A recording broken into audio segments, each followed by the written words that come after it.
And I should be able to tell when we're actually live. Okay. So it is still Shabbat at this point, and the story I wanted to share with you this evening, Rabbi Rachel should be back with us next week. So I was looking through different things, and I found some very convoluted things. I decided, no. So this is a favorite story I have. I first found it in a book called The Woman Who Lost Her Names, and it's selected writings by American Jewish women.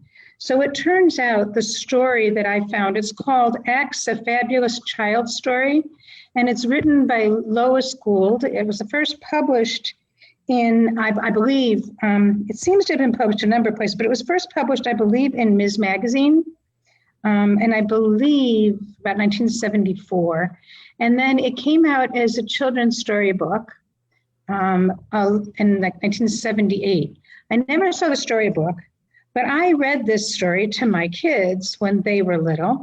And I ask you to remember that it came out in 1974, because I think it's actually a very important story in terms of looking at the possibility of going beyond the gender of male and female for children and having more flexibility and more openness. So it's very fitting for today. But after I share the story with you, you may decide there's some things in it that you would modify for 2021 in some pieces, but I don't think a lot. So it, I think, has held the test of time fairly well. So again, it's the story of X. And it's written as once upon a time that there was a baby named X was born, and it was named X so that nobody could tell whether it was a boy or a girl. Its parents could tell, of course, but they couldn't tell anyone. And they couldn't even tell baby X, at least not until much, much later. So X was part of a very important secret scientific experiment known as Project Baby X. So the experiment was going to cost exactly $23 billion and 72 cents, which might seem a lot for one baby, but not really if you consider the cost of strained carrots, stuffed bunnies, baby boosters, shiny quarters from the Tooth Fairy. That's been inflated since 1974 for dollars, I think, for the Tooth Fairy, and many other things would add up. So long before baby X was born, the smartest scientists had to work out the secret details of the experiment and to write an official instruction manual and secret code for baby X's parents, whoever they were going to be. Thousands of people applied to be the parents of this child, and they were selected very carefully. Almost everybody failed the test because it turned out that almost everybody wanted a boy or a girl and not a baby X at all. And also, almost everyone thought a baby X would be more trouble than a boy or a girl. That they were right on. So there were families with grandparents who wanted babies named after them. There were aunts who wanted to knit tiny dresses for the child, and uncles who wanted to send tiny baseball mitts. And worst of all, there were families with other children who they knew couldn't keep the secret. So they finally decided, and you also had to agree not to have any babysitters, because a babysitter might give the child a bath and know then if the child was male and female by their body parts, and they might share that information. So finally, the scientists found that the Joneses, who really wanted to raise an X more than any other kind of a baby, were the right people.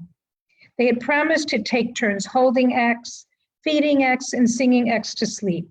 And they promised never to hire babysitters. So the Joneses, the day that they brought the baby home, lots of friends and relatives came to see it. And the first thing, of course, they asked was what kind of baby X was. The Joneses said, it's an X, and nobody knew what to say. They couldn't say, look at her cute dimples. On the other hand, they couldn't say, look at those husky little biceps. And if they didn't feel right about saying just plain gitchy-goo, so the relatives all felt embarrassed about having an X in the family. and thought people will think something's wrong with it. Nonsense, said the Joneses. What could possibly be wrong with this perfectly adorable baby X? And clearly nothing at all was, but nevertheless, the cousins who had sent a tiny football helmet could not come and visit anymore, and the neighbors who sent a pink flowered romper suit pulled their shades down whenever the Joneses passed the house. The official instruction manual had warned that the new parents that this could happen. So they didn't fret about it. Besides, they were too busy learning how to bring up baby X. Mr. and Mrs. Jones had to be extra careful. If they kept bouncing it up in the air and saying how strong and active it was, they'd be treating it more like a boy than an X. But if all they did was cuddle it and kiss it and tell it how sweet and dainty it was, they'd be treating it more like a girl than an X. So on page 1654 of the instruction manual, the scientists prescribed plenty of bouncing and plenty of cuddling, both. X ought to be strong and sweet and active.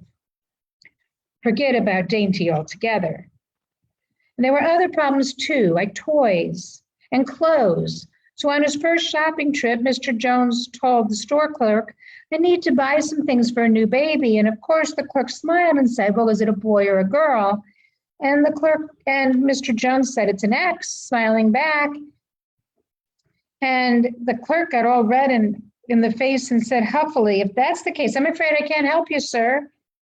So Mr. Jones wandered around the aisles trying to find what X needed, but everything was labeled boys or girls. Boys' pajamas, girls' underwear, boys' fire engines, girls' housekeeping sets. So Mr. Jones went home without buying anything for X. And that night, he and Ms. Jones consulted page 2326 of the official instruction manual, and it said firmly, buy plenty of everything. So they bought all kinds of toys, a baby boy, a boy doll that made pee-pee and cried papa, and a girl doll that talked in 3 languages and said, I am the president of General Motors. They bought a storybook about a brave princess who rescued a handsome prince from his tower, and another one about a sister and brother who grew up to be a baseball star and a ballet star, and you had to guess which. The head scientists of Project Baby X checked all their purchases and told them to keep up the good work. They also reminded the Joneses to see page 4629 of the manual, where it said, never make baby X feel embarrassed or ashamed about what it wants to play with. And if X gets dirty climbing rocks, never say, nice little X's don't get dirty climbing rocks. Likewise, if X falls down and cries, never say, brave little X's don't cry. Because of course, nice little X's do get dirty and brave little X's do cry. No matter how dirty X gets or how hard it cries, don't worry, it's all part of the experiment. Whenever the Joneses pushed baby X's stroller in the park, smiling strangers would come over and coo and say, is it a boy or a girl? And the Joneses would smile back and they'd say, it's an X. The strangers would stop smiling then, and they'd often snarl something nasty as if the Joneses had said something nasty to them. Once a little girl grabbed X's shovel in the sandbox and zonked him on the head with it. Zonked X on the head, and the girl's mother began to scold and said, now, Tracy, little girls mustn't hit. And she turned to ask X, are you a little girl or a little boy, dear? Mr. Jones, who was sitting near the sandbox, held his breath and crossed his fingers. And X smiled very politely. Even though X's head had been zonked so hard, X had never been zonked that hard in his life. And X said, I'm a little X. You're a what? The lady exclaimed angrily. You're a little B-R-A-T, a little brat, you mean. But little girls mustn't hit little X's either, said X, retrieving the shovel. And said it with a nice smile.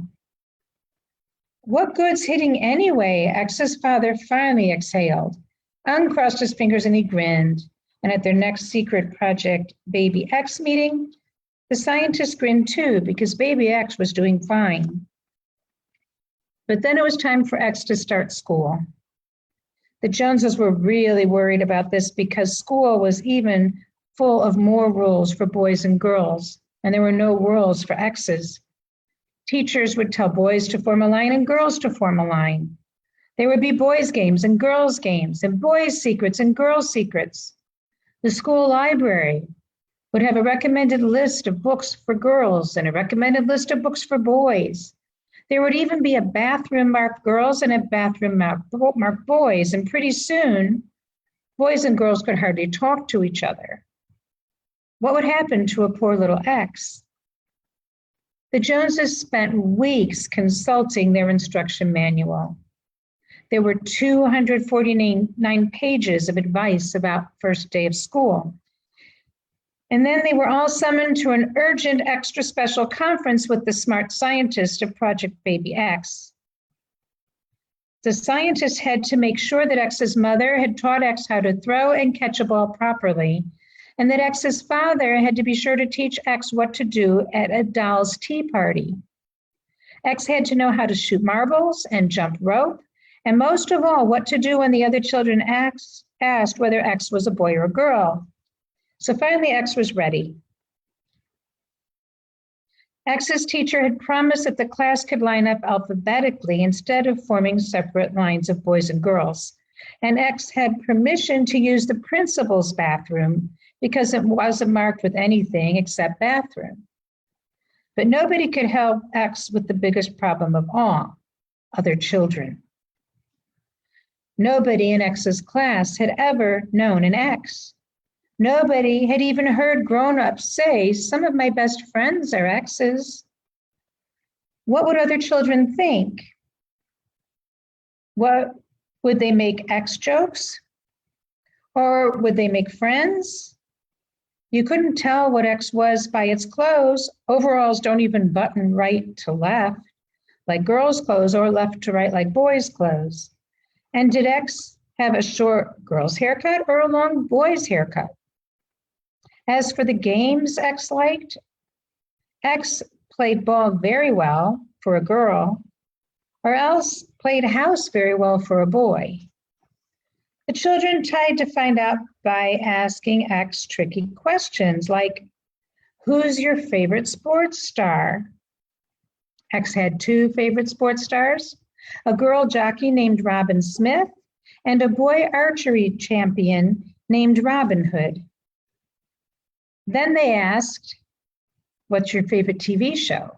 Remember, this is 1974, 1978. So X said Lassie, which stars a girl dog played by a boy dog. When X said its favorite toy was a doll, everyone decided that X must be a girl. But then X said the doll was really a robot, and that X had computerized it, and it was programmed to bake fudge and then clean up the kitchen. After X told them that, they gave up guessing what X was. All they knew was they'd like to see X's doll. And after school, X wanted to play with the other children. So X said, how about shooting baskets in the gym? X asked the girls, but all they did was make faces and giggle behind X's back. Boy, is he weird, whispered Jim to Joe. How about weaving some baskets in the arts and crafts room? X asked the boys, but all they did was make faces and giggled behind X's back too. Boy, is she weird, whispered Susie to Peggy.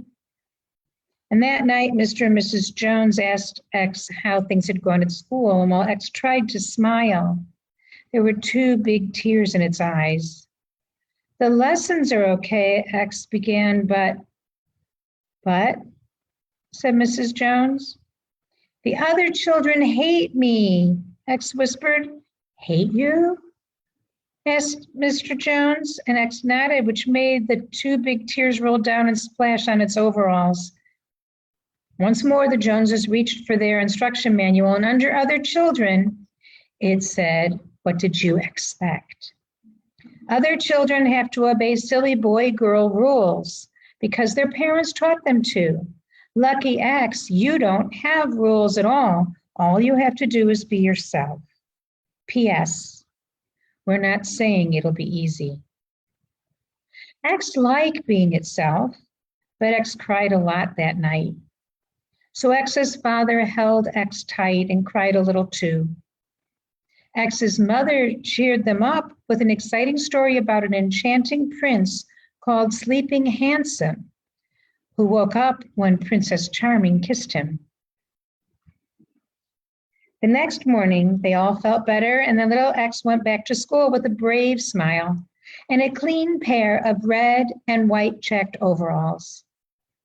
There was a 7-letter word spelling bee in class that day, and a 7-lap boys relay race in the gym, and a 7-layer cake baking contest in the girls' kitchen corner. X won the spelling bee. X also won the relay race. X almost won the baking contest, except it forgot to light the oven. Remember, nobody's perfect. On the other hand, one of the other children noticed something else. He said, X doesn't care about winning. X just thinks it's fun playing boy stuff and girl stuff. Come to think of it, said one of the other children, X is having twice as much fun as we are. And after school that day, the girl who beat X in the baking contest gave X a big slice of her winning cake, and the boy X beat in the relay race asked X to race him home. And from then on, something funny began to happen. Susie, who sat next to X, refused to wear pink dresses to school anymore. She wanted red and white checked overalls, just like X's. Overalls, she told her parents, were better for climbing monkey bars. And then Jim, the class football nut, started wheeling his little sister's doll carriage around the football field. He put his entire football uniform, except for the helmet he put on, and the helmet he put into the carriage, tucked under an old set of shoulder pads. Then he'd jog around the field, pushing the carriage and singing Rockabye Baby to his helmet. He said X did the same thing, so it must be okay. After all, X was the team's star quarterback. Susie's parents were horrified by her behavior, and Jim's parents were worried sick about his. But the worst came when the twins, Joe and Peggy, decided to share everything with each other. Peggy used Joe's hockey skates and his microscope and took half of his paper route. Joe used Peggy's needlepoint kit and her cookbooks and took 2 of her 3 sitting jobs. Peggy ran the lawnmower and Joe ran the vacuum cleaner. Their parents weren't one bit pleased with Peggy's science experiments or with Joe's terrific needlepoint pillows. They didn't care that Peggy mowed the lawn better and that Joe vacuumed the carpet better. In fact, they were furious. It's all that little X's fault, they agreed. X doesn't know what it is or what it's supposed to be, so X wants to mix everybody else up too. Peggy and Joe were forbidden to play with X anymore, and so was Susie, and then Jim, and then all the other children. But it was too late. The other children stayed mixed up and happy and free and refused to go back to the way they'd been before X. Finally, the parents held an emergency meeting to discuss the X problem. They sent a report to the principal stating that X was a bad influence and demanding immediate action. The Joneses, they said, should be forced to tell whether X was a boy or a girl, and X should be forced to behave like whatever it was.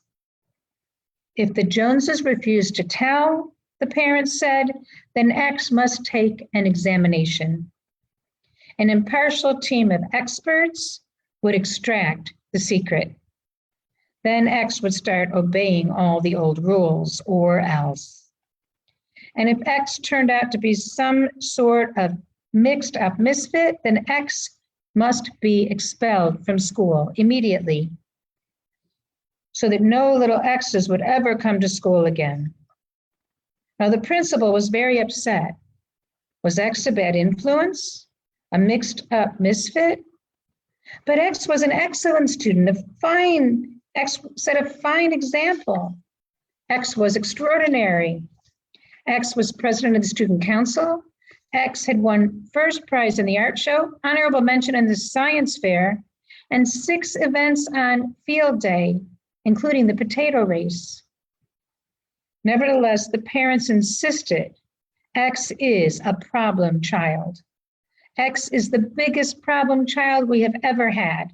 So the principal reluctantly notified X's parents, and the Joneses reported this to the Project X scientists, who referred them to page 85,769 of the instruction manual. Sooner or later, it said, X will have to be examined by an impartial team of experts. This may be the only way any of us will know for sure whether X is mixed up or if everyone else is. At exactly 9 o'clock the next morning, X reported to the school health office. The principal, along with a committee from the Parents Association, X's teacher, X's classmates, and Mr. and Mrs. Jones waited in the hall outside. Inside, the experts had set up their famous testing machine, the super psychobiometer. Nobody knew exactly how the machine worked, but everybody knew that this examination would reveal exactly what everyone wanted to know about X, but were afraid to ask. It was terribly quiet in the hall, almost spooky. They could hear very strange noises from the room, and there were buzzes, and a beep or two, and several bells. An occasional light flashed under the door. Was it an X-ray? Through it all, they could hear the experts' voices asking questions and X's voice answering answers. I wouldn't like to be in X's overalls right now, the children thought. At last, the door opened. Everyone crowded around to hear the results. X didn't look any different. In fact, X was smiling. But the impartial team of experts, they looked terrible. They looked as if they were crying. What happened? Everyone began shouting. Shh, said the principal. The experts are trying to speak. Wiping his eyes and clearing his throat, one expert began. In our opinion, he whispered, and you could tell he must be very upset. In our opinion, young X here. Yes, yes, shouted a parent. The other expert, frowning, said, young X is just about the least mixed up child we've ever examined. They exclaimed that together, the two experts. Behind the closed door, the super psychomedical society meter made a loud sign like a contented hum. Yay for X, yelled one of the children, and then all the others began yelling too, clapping and cheering and jumping up and down. And the principal tried to quiet everyone down, but to no avail. The parents' committee were angry and bewildered. How could X have passed the whole examination? Didn't X have an identity problem? Wasn't X mixed up at all? Wasn't X any kind of a misfit? How could it not be when it didn't even know what it was? Don't you see, asked the experts? X isn't a bit mixed up. As for being a misfit, ridiculous. X knows perfectly well what it is. Don't you, X? The experts winked, and X winked back. But what is X? Shrieked Peggy and Joe's parents. We still want to know what it is. Ah, yes, said the experts, winking again. Remember, this is 1970s. Well, don't worry. You'll all know one of these days, and you won't need us to tell you. What do they mean? Jim's parents grumped suspiciously. Susie and Peggy and Joe all answered at once. They mean that by that time, by the time it matters what sex X is, it won't be a secret anymore. And with that, the experts reached out to hug Mr. and Mrs. Jones. If we can ever have an X of our own, they whispered, we sure hope you'll share with us the instruction manual. Needless to say, the Joneses were very happy. The Project Baby X scientists were rather pleased as well. And so were Susie and Jim and Peggy and Joe and all the other children. Later that day, all X's friends put on their red and white checked overalls, and they went over to see X. They found X in the backyard playing with a very tiny baby that none of them had ever seen before. The baby was wearing very tiny black and white checked overalls. How do you like our new baby? X asked the other children proudly. It's got cute dimples, said Jim. It's got husky biceps too, said Susie. What kind of baby is it? Asked Joe and Peggy. And X frowned at them. Can't you tell? And then X broke into a big mischievous grin and said, it's a Y. So the story, for anyone who joined us late, is the story of X by Lois Gould, and I believe it was first published in Ms. magazine in 1974.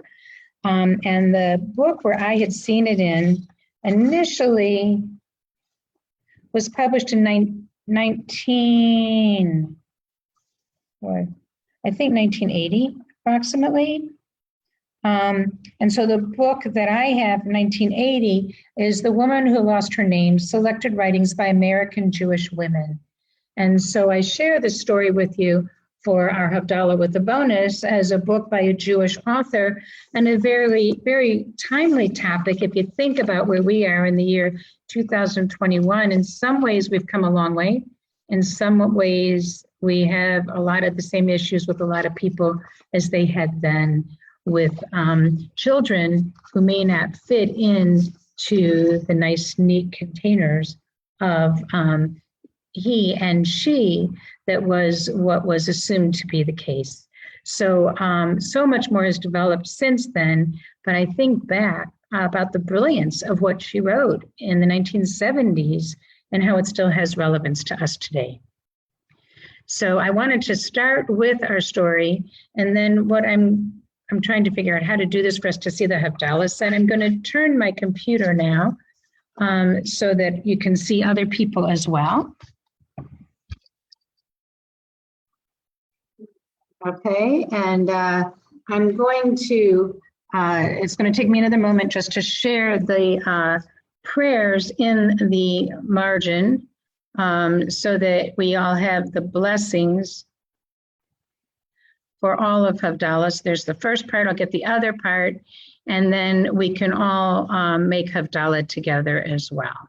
So it will just take a moment. And why it won't all do it in one time, I don't know, but it doesn't. So it always takes two.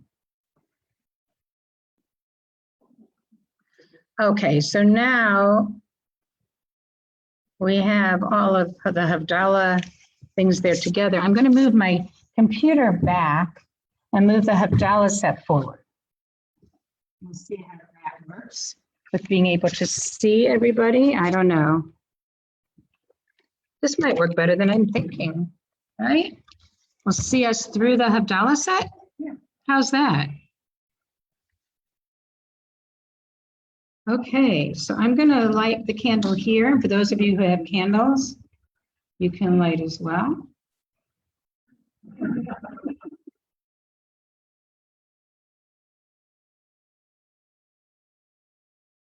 So why don't you guys come forward and you can hold the different parts of things. Okay, so we can all be together. Take whatever you'd like.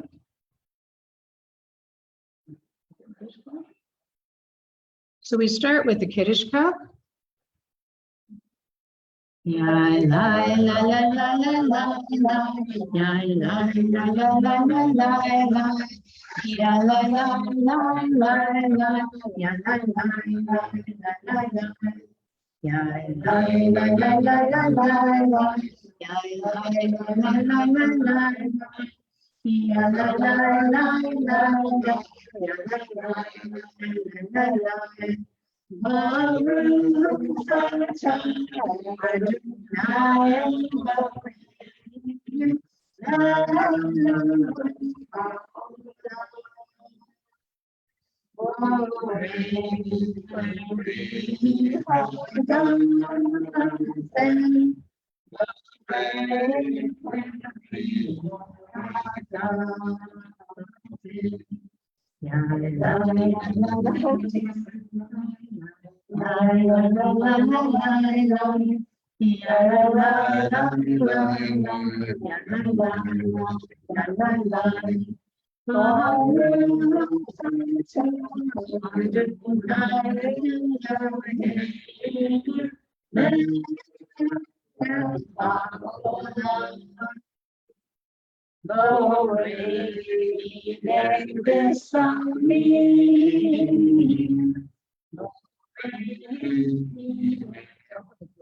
Adonai do this over the table a little bit because it's probably going to drip a little bit as we put the candle out. Okay, Sylvia.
And I want to invite you to unmute, those of you at home.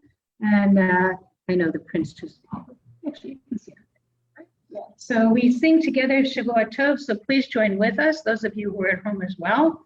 So one of the trade-offs, when you're at home, you don't have to wear a mask. We have a group of us in one place inside, we're wearing masks. So it just means you move it when you're smelling the spices a little bit, drinking the wine. But it's good to have those of us here together as well. So we'll have to figure out when do we want to try to have some people together or not, whether here or in people's homes or whatever.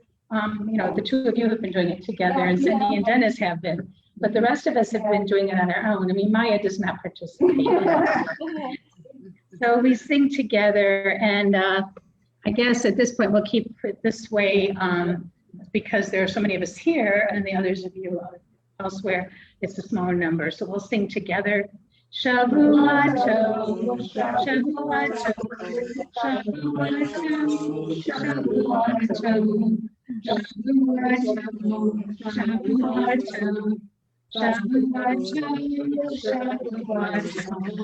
Shavuot, we got peace and gladness reign and joy increase. A good we got peace and gladness reign and joy increase. Shavuot Tov, everybody. And for those of you with us on Facebook, we wish you a good week and we'll be back next week. Thank you.